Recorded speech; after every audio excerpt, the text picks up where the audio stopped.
Alright, so I'm going to show you how to track your macros using MyFitnessPal. And look at that cutie. Okay, so here's MyFitnessPal. I'm just going to go straight to the home screen. And let's say you're opening, so let's say you're opening this for the first time, right? And this is your first time using MyFitnessPal and you've got 2,000 calories, and that obviously, like, that's not the amount of calories that you want to eat in a day. You have to set it up to match what I'm providing you with. So the first thing you're going to want to go to is you're going to want to go to Goals. So you're going to click the menu button and then you're going to click on Goals. We're not going to pay too much attention to this top portion here. We're actually just going to focus on entering information into this portion here where it says nutrition goals. So where I've provided you with an amount of calories that you're to consume per day, that's where you're going to enter it here. So for example, if it's 1,775, you're going to go 1,775, save. Okay, this is obviously not the same breakdown that I've provided you with the split. So for you, what I would enter, because obviously you have to hit 147 grams of protein, 147 grams of carbs, 130 grams of protein, and 74 grams of fat. So we're going to try to hit this as best as we can. So we're going to go to your carbohydrates, or you can click any of them because it just gets you right back to the same screen. So we have to get your carbs to go up, because see how it's listed up here? They all have to hit 100% of your daily consumption. So we're going to change carbs to 35. We're going to change protein to 35. Actually, protein has to come down a bit, I think. Yeah, so 30. And then we're going to do 35% fat. There. So now you're left with an approximate amount of what I told you. So it's never going to be absolutely perfect in MyFitnessPal. Like these numbers, like MyFitnessPal lies. So the best thing you can do is when you get out of this, you can save it and set it as best as you can. Okay, fine. And then you're going to go over to your nutrition. So I don't know if you saw that. I'll zoom out a bit so you can re-see it.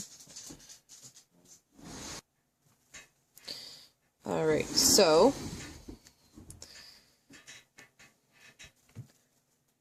when you're entering food, so say for instance, you want to enter your breakfast. You're going to go add a diary, breakfast, and let's say today you decided to have, I don't know, 2 fried eggs. You're going to put them in. Great. You'll get the hang of this too once you start doing it more frequently. It becomes like second nature. So 2 eggs. Let's say you have a little bit of, not peanut butter. Say you want to have some oatmeal. You're going to enter oatmeal. I like to use the plain because I always add peanut butter to it. So we can do some of that too.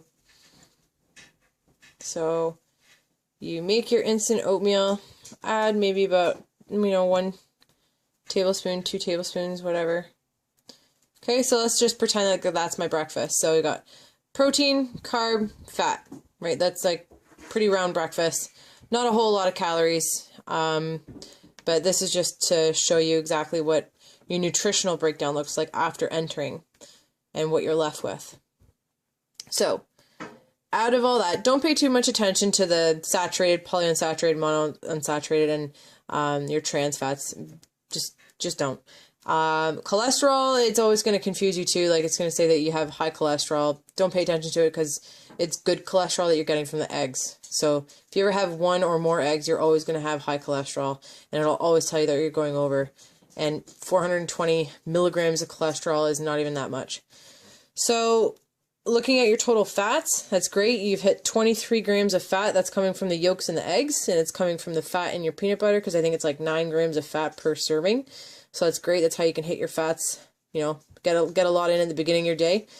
And then obviously the next thing you want to look at is your carbs. So you've already had 24 carbs out of your 155. And then of course we've hit a half decent amount of protein as well.